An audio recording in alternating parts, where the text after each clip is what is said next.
Hi, everyone. It's good to see you again. This is Allie at Heart and Soul Connected, and I'm working on one of the last cards in the tarot.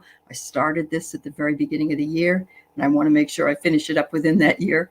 The last card is the World, which is number 21, although I have not yet done the Fool, which can be 0 or 22, depending on the deck.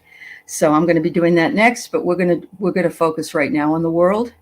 And I always find that when I am focused on one card and I don't know, I just kind of wait. And it's taken a long time to get back here. But I find that when I get back here, it's the right time. So I never feel bad about it. And I'm just sorry you have to wait for it. But so many things seem to be synchronistic with the messages that come with the cards. So in this particular card, the World, we have an androgynous dancer that's in the middle of a mandorla, and that is the wreath that surrounds them. A mandorla can be any elliptical figure that goes around a beautiful picture. A lot of times they're a picture of the Christed One or angels with halos and so on that are offset by this mandorla, making it look a lot like a mirror that is surrounding them. In this case, you will notice that there's a flowing scarf that they're wearing, and that's representative of how things flow. Also, that this particular person is on one foot, but actually on the ball of one foot, because they're in constant motion, and they're considered to be a dancer, an androgynous dancer, because although it has female breasts, it doesn't necessarily represent the female. It represents a balance of the two. And this is exactly what we are dealing with in non-binary people these days. It's not a new idea. It's an androgynous way of living, not being connected to one's gender as much as being connected as a person. We think it's something very new, but it is not. It's been around for a very long time. So the dancer is also surrounded by a square of a lion down in this corner. Whoops, wrong one. This corner. The oxen is here. Up at the top, we have an angel and an eagle, these two. And I'll tell you a little bit more about them. But they're surrounding the mandorla and a square around it as though to protect it. And I'll talk about that in a minute. The card number is 21. And it is, when anybody ever gets this card, it's really a happy usually comes with happy news for them. So I just want you to realize, though, that this is the end of the hero's journey. Many people will say that it's the fool's journey through the tarot, because the fool is usually the first or the last card.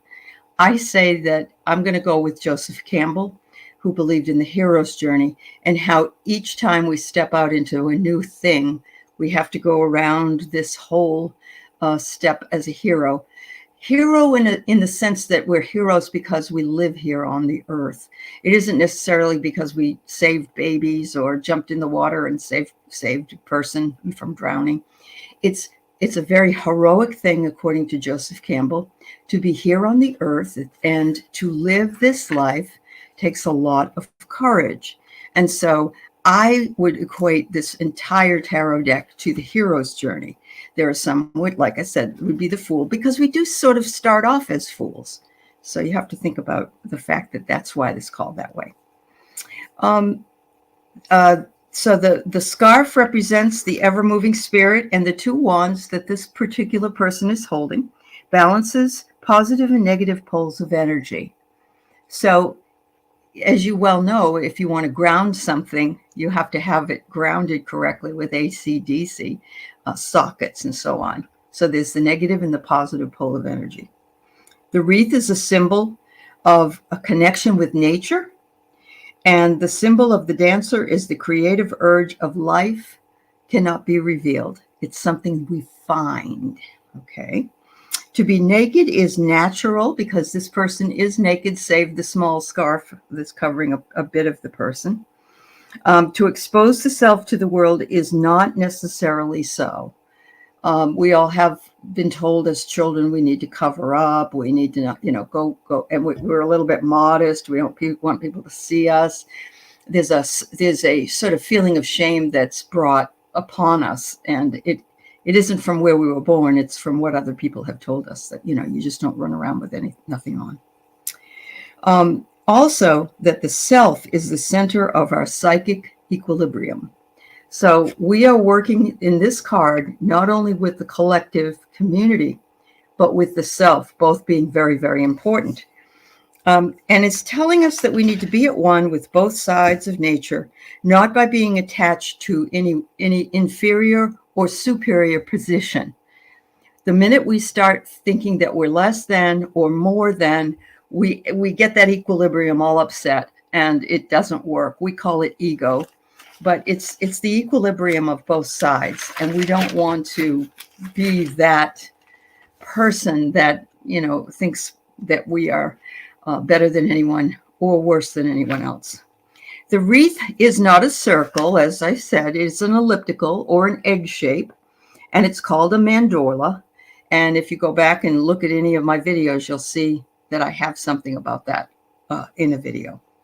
The state of awareness is a dance, moving in rhythm, bringing harmony with music and feeling.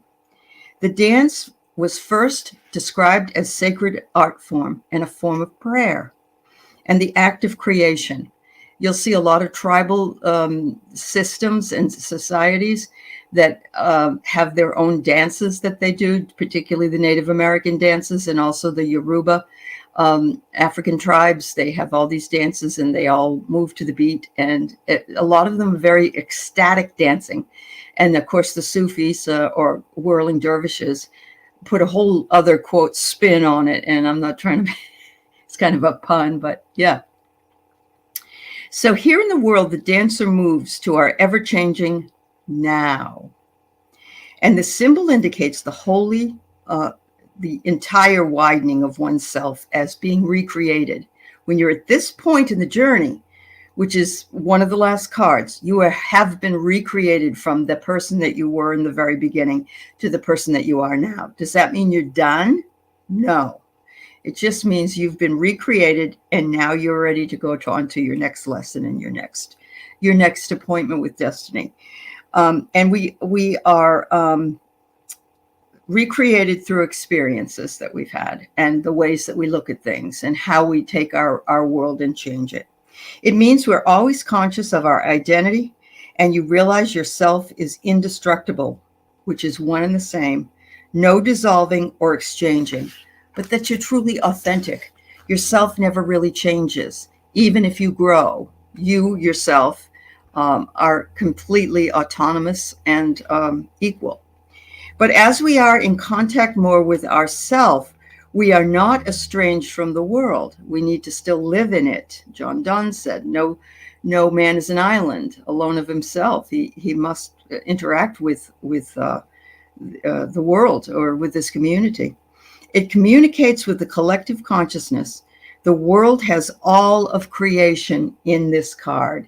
It has in it earth, plant, animal, bird, man, and angels. So every representation of the world is listed on this card in one form or another. The dancer, again, is not doesn't have their feet on the ground because they're not rigid. They're ever moving. They're flowing. They're working that way. Jung says to be a vessel filled with divine conflict is a privilege and a burden specifically human. So when we think to ourselves, oh my God, am I ever going to be able to figure it out? Am I, it's such a burden for me. I can't figure it out. Oh, it's a privilege to live here. It's a privilege to be able to communicate with other people and to learn and grow. We are conflicted with this all our lives, but this is what makes us human. Because we have a thinking brain, we are also allowed to understand things more than the animals do, and be able to conceptualize as well. Jung also said that if people protest against all collective society, wanting their individual souls to realize they are soul carriers of consciousness. So, we need to live with everybody, but we also have within us our own soul consciousness and our own life path and our own choices. Christ often appears in art as a symbol of the self, by the way. If you ever see a picture of Christ in some kind of an art, or it looks like it could be a Christed figure, and you also see that in literature and in movies, then it is an aspect of who we are. Why? Because we carry Christ consciousness in ourselves. We are able to do that which the Christed one could do. And he says this. And again, I'm not a biblical scholar or even a Bible thumper or reader or anything, but I know these basic concepts. And of course, remember, they're bringing these basic concepts into a group of people who are very familiar with them at the time that the tarot was introduced, as more church going and so on, people with the stories. Everything in this card is seen as eternity in the ever-present now. So we can see eternity in the present moment, and what is microcosm is also macrocosm. What we are dealing with, others are dealing with, or have dealt with before, or will deal with again. But at the same time, we are only in the ever-present now. We aren't in the past, and we aren't in the future. We are only in the now, and so we must act as though there is nothing more than now. The miracle is to be reborn from division into complete wholeness. And I think I've talked before about how we everything is broken up into yes or no, up or down, in or out, choices. And those duality things that we have keep us from unifying. It keeps us separate from even things for ourselves. It separates us from them. And that's one of the worst things that can ever be said, is us versus them, because you're automatically them. You are them. And I am that. I want to make sure I get the right saying. It's Tavas Tat. It's Latin. Anyway, I am that is what it means in Hindu. Okay? And it isn't Latin, it's Hindi. So the idea of the androgynous being is an important concept in this worldly view. As women in the world, we contain seeds of new birth and self-realization, which is an ever-evolving process. And the woman is pictured in a mandorla as an anima mundi, or the world soul, the guide of mankind. So remember, there is a balance of male and female energy here, but there is within this also the world soul that exists. To individuate is not in isolation. One individual changes those with whom they live and affects the community, resulting in social change. Wow. I think we've seen this at the grassroots level, even in politics, where you see somebody starts out working with the school board, and then they move from the school board to maybe a position in the town manager or the mayor or whatever, and then they go from the mayor to be in the state senate, and then it goes up and up and up. But it all starts at the grassroots level. Well, this is saying, too, that if we individuate, we become individuals, which is fine. We still must remember that whoever we live with, we affect, and that affects the community, and in turn affects the world and the social changes that occur within that world. And nothing could represent that more than what has happened in this 2022 election. There's a deepening and a broadening with our consciousness, and it produces an effect called mana, M-A-N-A. The relationship between body and spirit, and the enjoyment of the physical world, and the desire to find life's meaning, or the balance of body and spirit. Very important. We're at the point where we've done this. We still have work to do. Because we forget. Men and women tend to forget, and so we have to keep plugging along. The relationship between body and spirit, and the enjoyment of physical world, and the desire to find the life's meaning, brings us the realization of what the meaning of life is. Of the four things in the corner, the oxen represents Taurus, or the earth, and patience and stability. The lion is fire and represents Leo and resurrection from the fire, you see. The angel at the top is Aquarius. It's an air sign, and it's the search for truth and universal brotherhood. And finally, the eagle is a water sign, is Scorpio element, and it's emotional death, power, and regeneration. So we've got the beginnings of, we don't have all 12 of these, but we have 4 and 4 from the 4 elements that we have here. And additionally, the oxen represents St. Luke, the lion, St. Mark, the angel, St. Matthew, and the eagle, St. John, that forms a square that contains the mandorla. Why these 4?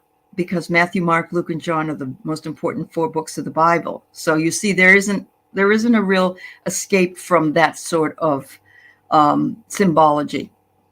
The alchemy that is realized is the miracle of self-realization.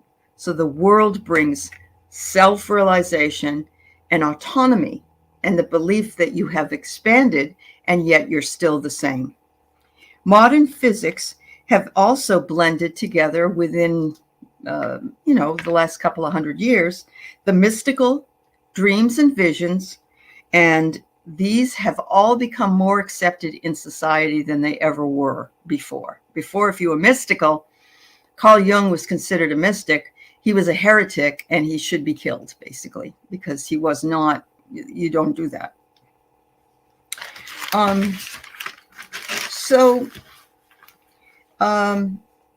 The tarot cards in all, and we haven't done the Fool yet, have presented the hero's confrontation with the riddle of life. Life is a riddle.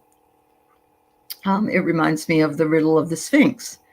In order to get past, they ask what starts off on 2 legs and ends up on starts off on 4 legs, ends up on 2 legs, and then has 3 legs, and it's man, because they crawl first, then they walk, and then they use a cane. So, that's the riddle of life, and finding out those riddles.